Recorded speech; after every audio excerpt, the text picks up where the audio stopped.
Donc aujourd'hui nous avons organisé un rassemblement sur Bayonne parce que au-delà, nous avons organisé depuis 6 mois, 7 mois, nous avons organisé 3 réunions d'information et nous avons été souvent au contact des Bayonnais.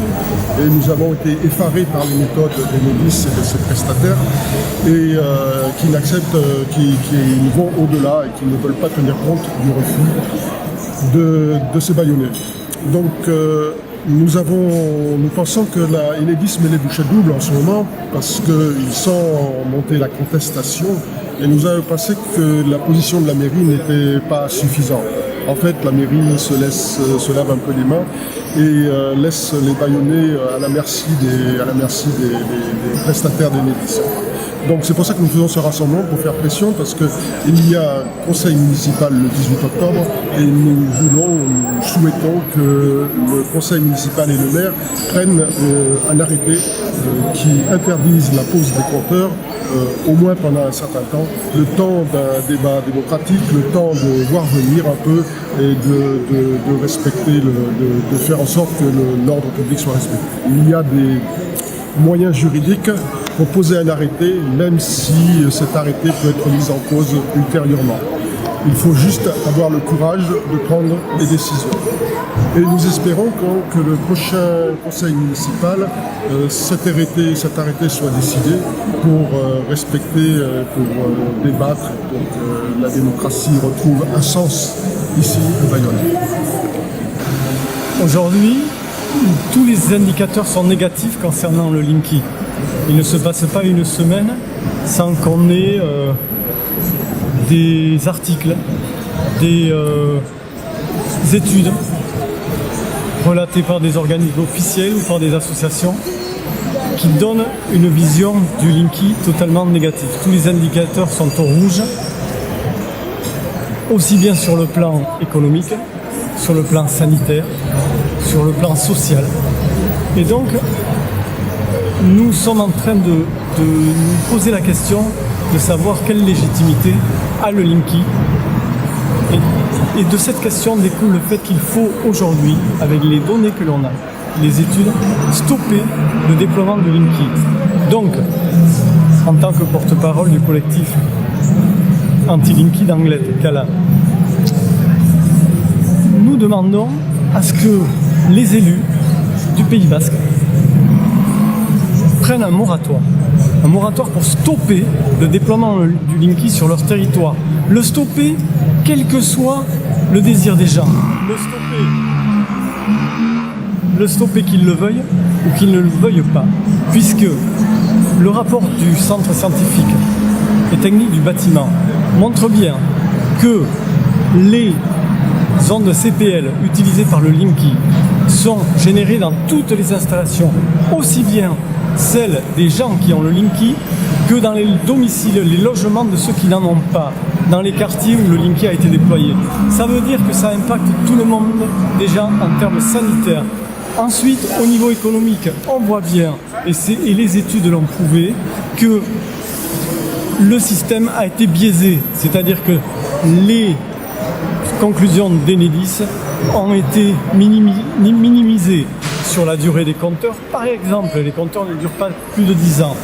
Et effectivement, le modèle économique n'est pas viable. Donc, les élus du Pays Basque, nous leur demandons de stopper ce déploiement, de se réunir, de se regrouper et de se tourner vers le gouvernement pour demander qu'une étude indépendante soit mise en place pour connaître précisément dans quelles conditions a été décidé le déploiement des compteurs et quelles sont les incidences sur nos vies quotidiennes. Donc en Soule, dès le départ, on a pris la décision d'essayer de contribuer humblement à notre mesure à l'augmentation du nombre de communes qui prenaient des positions en opposition avec l'installation des Linky. Parce qu'on s'est dit que c'était quand même une force de frappe assez importante, que ces communes qui sont pas forcément des communes qui ont l'habitude de se soulever contre des directives ou des lois, on trouvait ça intéressant que des communes renouent avec la culture du refus, enfin en tout cas avec la culture avec la volonté de rompre avec le fait de dire oui à tout ce qu'on leur proposait, et que le nombre de ces communes augmentant, ça pouvait avoir du poids pour enrayer la construction du réseau électrique communicant. Et donc on a toujours travaillé dans ce sens-là, en allant voir les élus, en allant voir les conseils municipaux, en discutant avec eux. On a toujours expliqué notre point de vue en prenant vraiment la base des choses, c'est-à-dire pourquoi Enedis veut construire ce réseau communicant. Et c'est toujours en expliquant ça, donc ça va très loin hein, des fois on arrive presque à des schémas de science-fiction pratiquement, avec tout le contrôle maillé, très proche, de foyer en foyer, de ce que les gens font, de ce que les gens consomment, pour pouvoir organiser leur marché de l'électricité. Hein, on a beaucoup insisté aussi là-dessus, sur le fait que c'était vraiment la fin de ce qu'on aurait pu appeler un service public de l'électricité, parce que maintenant il va y avoir donc on leur explique qu'il va y avoir des tarifs en fonction des tarifs différenciés, avec des services différenciés, donc évidemment avec des gens qui vont être complètement à la merci de la bourse de l'électricité, et puis d'autres qui continueront à vivre dans le confort total et qui pourront toujours chauffer leur piscine sans crainte qu'elle baisse d'1 degré, parce que ça ce sera le tarif haut, mais le tarif bas, c'est ceux qui vont subir tous les effacements de puissance, c'est ceux qui pourront pas aller très loin le matin quand ils auront avec leur voiture électrique, parce qu'elle aurait été chargée que 2 heures pendant la nuit par exemple, parce qu'ils ont le tarif bas. On peut imaginer des tas de choses, sans compter le contrôle proche avec les objets connectés, de tout ce que l'administration va pouvoir savoir sur nous, et les commerçants, tout ce qu'ils vont pouvoir savoir sur nous, pour nous mieux connaître et nous mieux utiliser. Voilà. Donc on explique tout ça, et ça impressionne beaucoup. Ça impressionne beaucoup les conseils municipaux. Des fois, en général, au début, ils sont un petit peu... Ouais, bon, on va parler toujours, on va vous écouter, parce qu'on est gentil. Et progressivement, dans nos explications, les gens commencent à prendre la mesure de ce que ce petit compteur vert, jaune, pomme, là...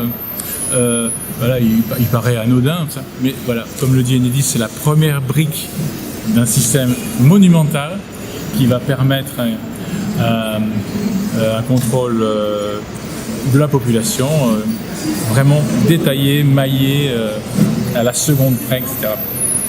Quand les municipalités prennent conscience de ça, ils ont envie de faire quelque chose. Voilà, après, voilà. Certaines ne le font pas. On a visité pas mal de conseils municipaux, on en a visité une vingtaine. Pour l'instant, 8 seulement ont délibéré. Donc ça veut dire qu'entre la prise de conscience de la gravité de la chose et la décision de s'opposer à l'administration, à l'État, il y a un chemin. Et parfois on réfléchit aussi à peut-être qu'il y a d'autres moyens simplement que de faire une délibération. Et on va notamment proposer un panneau village sans Linky Gabeko Heriak, comme ça à poser à l'entrée et sortie du village, parce que finalement ce qui est important c'est la prise de position, et la communication de cette prise de position. Voilà. C'est en gonflant ce mouvement qu'on pourra espérer arrêter ce grand projet industriel, et c'est pas simplement en refusant le compteur chez soi.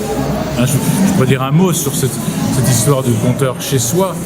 Évidemment, c'est bien que les gens s'opposent à ce que le compteur vienne chez soi, mais il faut savoir que si toute l'infrastructure s'installe et que vous n'avez pas un compteur chez vous, vous finirez par l'avoir, premièrement, parce que dès qu'il tombera en panne, on vous le remplacera par un compteur Linky, et deuxièmement, vous avez pratiquement toutes les nuisances, que vous ayez un compteur Linky ou pas, par exemple le CPL qui irradie dans les circuits électriques basse tension à l'extérieur et dans la maison. Ce CPL, il est envoyé par le concentrateur dans le transfo de basse tension de votre quartier, et que vous ayez un Linky ou pas, vous êtes bombardé par le CPL. Donc nous on a tendance en Soul, dans le collectif, à dire que c'est presque malhonnête d'entraîner les gens sur une lutte pour refuser le compteur chez soi. Parce que c'est une lutte qui n'aboutit pas et qui ne sert à rien.